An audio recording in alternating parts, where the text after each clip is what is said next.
teman-teman semuanya, kembali lagi di Ngebincang Arisala.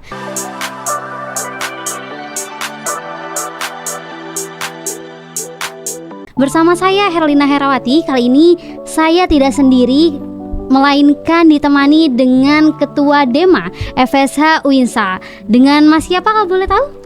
Halo, kenalin Kak Herlina. Jadi perkenalkan, nama saya Muhammad Adaul Haq.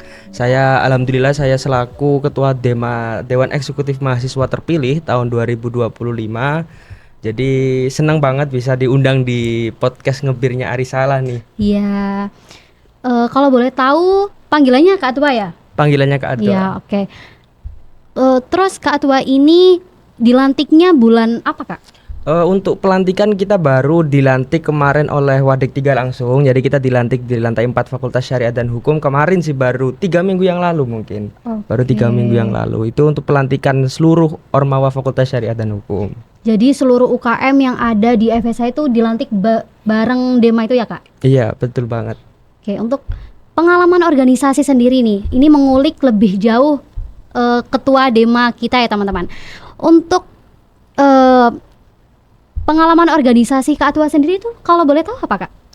Gini ya, jadi kalau pengalaman organisasi saya sendiri, jadi mungkin mulai dari saya maba ya. Jadi sebelum maba itu, waktu calon maba, saya itu sempat aktif di beberapa organisasi. Salah satunya yaitu di Ikatan Mahasiswa Delta Sidoarjo. Jadi saya di sana sempat aktif dan juga sempat sering berkontribusi lah di event-event kedaerahan di Mata Sidoarjo. Selain itu, saya kemudian aktif di beberapa organisasi lain, yaitu di himpunan. Di himpunan saya 2 periode. Untuk periode pertama saya di Departemen Intelektual. Lalu untuk yang di periode 2, alhamdulillah saya diberikan amanah kepada sahabat-sahabat di Himpunan Mahasiswa Prodi Hukum Ekonomi Syariah menjadi Ketua Himpunan Mahasiswa Prodi Hukum Ekonomi Syariah. Selain itu, untuk sekarang ini alhamdulillah saya bersama dengan Mas Raka, wakil saya, diberi amanah oleh seluruh masyarakat, seluruh mahasiswa dan Sivitas Akademika Fakultas Syariah dan Hukum 2025 sebagai Ketua Dewan Eksekutif Mahasiswa. Mungkin segitu sih singkatnya, Kak. Oke, menarik sekali. Mungkin selama ini apa sih yang udah dijalanin Dema selama 3 minggu setelah pelantikan ini? Jadi sebelumnya gini ya, karena memang kita melihat adanya timeline yang serba mendadak banget, karena betul. Memang mulai dari timeline pemilihan dari Kopurwa dan lain-lain itu sangat-sangat dekat dan mepet dengan agenda puasa. Jadi kemarin setelah pelantikan, 1 hari setelah pelantikan, alhamdulillah kami belum melaksanakan raker, namun dari Departemen PSDM itu sudah melaksanakan yang namanya Law Leadership School, Kak Her. Jadi Law Leadership School itu sebenarnya kita terinspirasi nih dari salah satu programnya Kemendikbud, yakni LKMM. LKMM itu merupakan latihan kepemimpinan dan manajerial mahasiswa. Jadi kami dari Dewan Eksekutif Mahasiswa itu menggagas ini supaya apa? Supaya nantinya seluruh anggota dan juga seluruh pengurus Ormawa Fakultas Syariah dan Hukum itu memiliki bekal leadership, memiliki bekal bagaimana cara memanajerial mahasiswa, bagaimana cara kita untuk memanajerial suatu organisasi. Akhirnya kita berpikiran untuk ini kayaknya cocok deh kita gagas di periode kali ini sebagai pembuka untuk seluruh kepengurusan Fakultas Syariah dan Hukum. Seperti itu. Mungkin kalau boleh tahu untuk pendaftar yang berminat mengikuti yang daftar Dema itu sendiri berapa, Kak? Untuk pendaftar Dema kemarin terhitung itu sampai kemarin ya, hari terakhir itu kalau tidak salah sekitar 70 mahasiswa yang mendaftar. Namun untuk yang diterima atau yang menjadi staf Dema pada saat ini dan sesuai dengan SK yang dikeluarkan oleh Bu Dekan kemarin itu sebesar 47 orang yang saat ini menjadi staf aktif di Dewan Eksekutif Mahasiswa itu sendiri. Berarti persaingan cukup ketat sekali ya, Kak Tua, kalau begitu ya? Ya, betul banget. Soalnya gini, Kak Her. Jadi ini salah satu saya berkaca dari kepemimpinan saya di himpunan ya. Karena memang pada saat itu di himpunan saya memilih anggota yang cukup banyak. Jadi waktu itu di Ormawa saya paling gemuk di himpunan HES itu sekitar 66 waktu itu. Dan saya berkaca dari itu kiranya perlu adanya efisiensi supaya kita lebih efektif dalam mengurus suatu organisasi. Akhirnya saya berpikir sepertinya Dema ini tidak perlu banyak-banyak, namun kita bakal membuka volunteer di beberapa event yang bakal kita laksanakan, gitu sih. Oke. Untuk departemen yang diambil di dalam Dema itu sendiri berapa, Kak? Untuk departemen di saat ini kan namanya bukan departemen ya, Kak. Oh, ya, ada biro dan juga ada kedinasan. Oh iya. Kalau dulu kan departemen ya. Gitu. Karena memang kita mengambil nomenklatur ini salah satunya karena memang itu beda, dinas itu lebih luas cakupannya. Oh, iya. Jadi biro itu sebenarnya merupakan suatu departemen yang itu membantu dinas-dinas itu sendiri. Jadi ada di bawah naungannya seperti itu. Nah, untuk dinas-dinas dan biro yang ada sekarang itu ada sekitar 6 departemen, 6 biro dan 6 dinas.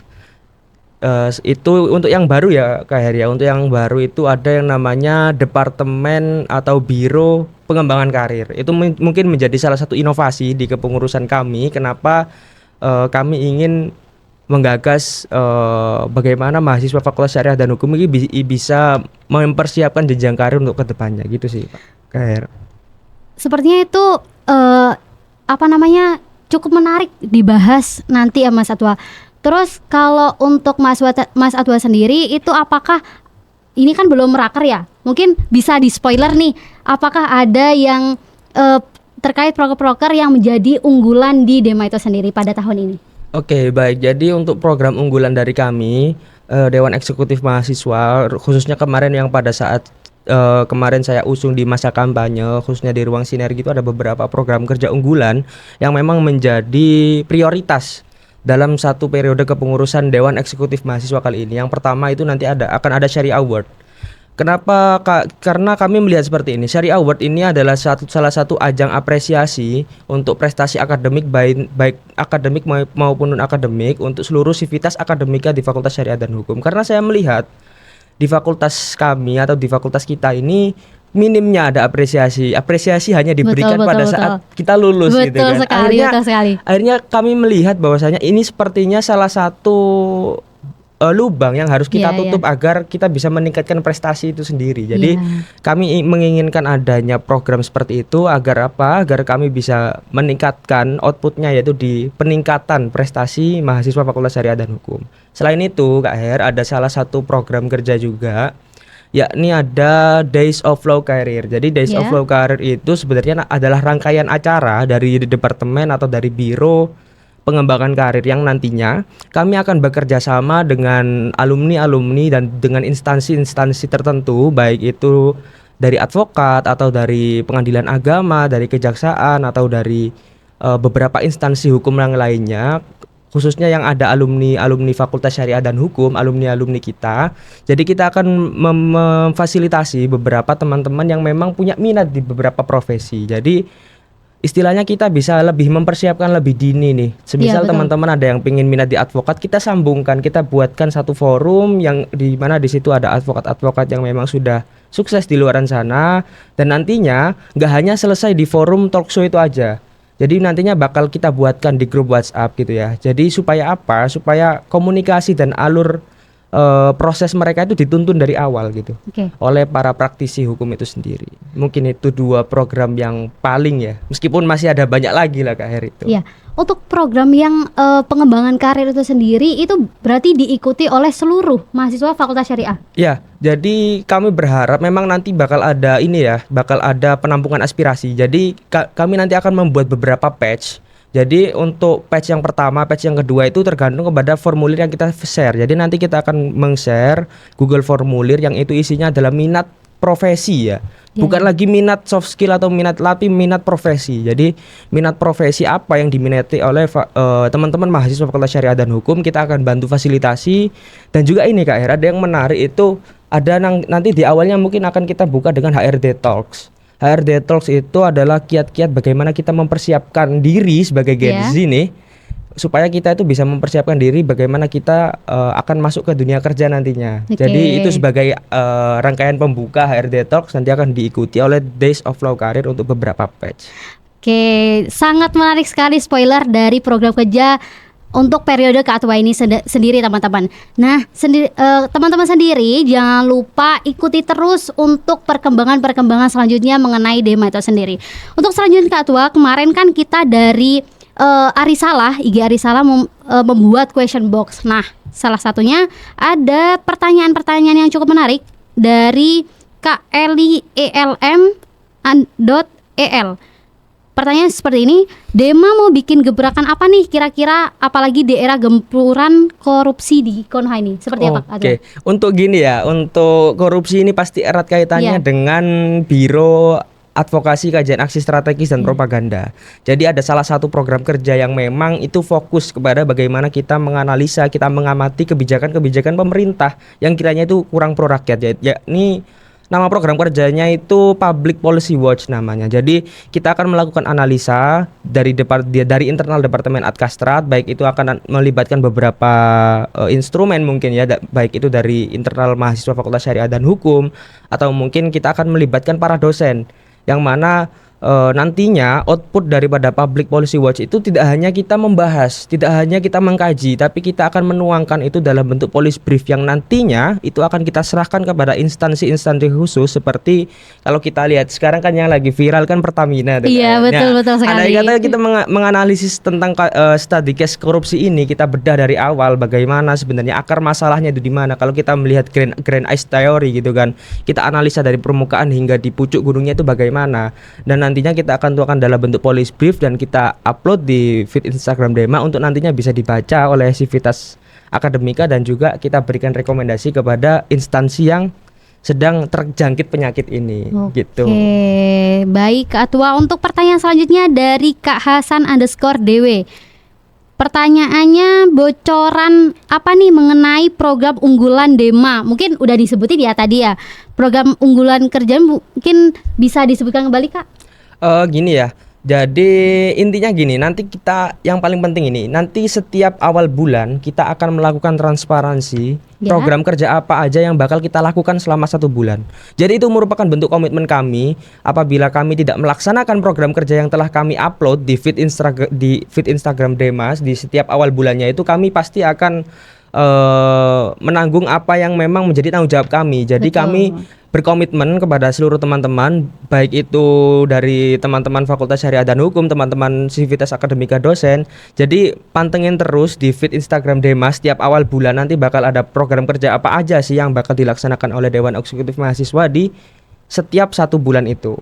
Gitu. Oke, teman-teman jangan lupa ikuti perkembangan selanjutnya mengenai Dema Fakultas Syariah dan Hukum UIN Sunan Ampel Surabaya.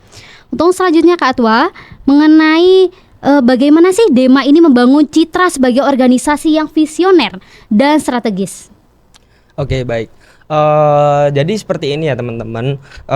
Kalau kita bicara mengenai visioner, mengenai strategis atau mungkin integritas, itu mungkin erat kaitannya dengan bagaimana kita bisa melaksanakan sistem yang memang kita sedang bangun. Jadi sistem yang sedang kita bangun ini memang kita lebih demokratis. Kenapa kita bilang kita lebih demokratis? Demokrasi itu kan, kalau kita bilang suatu modal daripada demokrasi itu adalah kepercayaan, adalah kredibilitas. Karena saya melihat dari kemarin hasil polling, baik itu di sosmed ataupun di pemilihan kemarin, karena saya melihat adanya kredibilitas yang tinggi, adanya kepercayaan yang tinggi dari Fakultas Mahasiswa atau Civitas Akademika Fakultas Syariah dan Hukum kepada saya.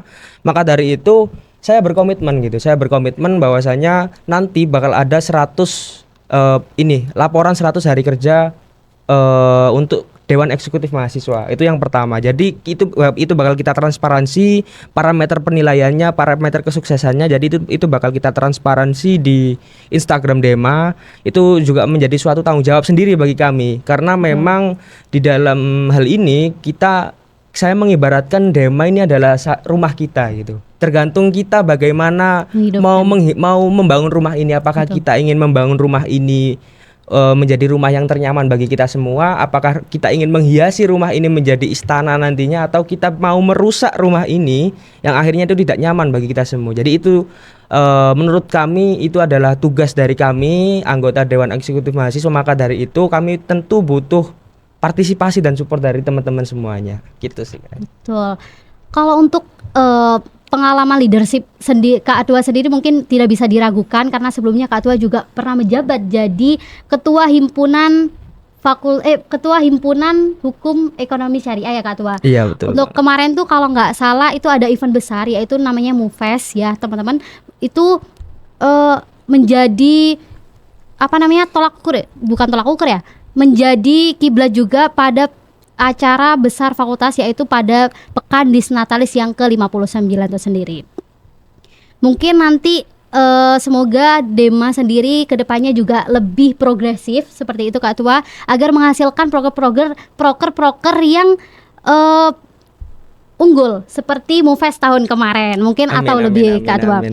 Untuk selanjutnya Kak Tua, bagaimana sih Dema ini mengintegrasi kebutuhan akademis mahasiswa ke dalam program kerja sendiri? Menurut Kak Tua itu sendiri gimana? Kebutuhan akademis mahasiswa ya kepada nah ini kemarin karena tadi kita udah menyinggung beberapa biro dan kedinasan seperti pengembangan karir, lalu ada Adkastrat. Ini ada yang menarik nih di Departemen Pendidikan Riset yang memang kita bawa. Jadi sesuai dengan instruksi Bapak Rektor kita, Bapak Prof Muzaki, bahwasanya beliau menggalakkan bagaimana internasionalisasi fakultas gitu kan.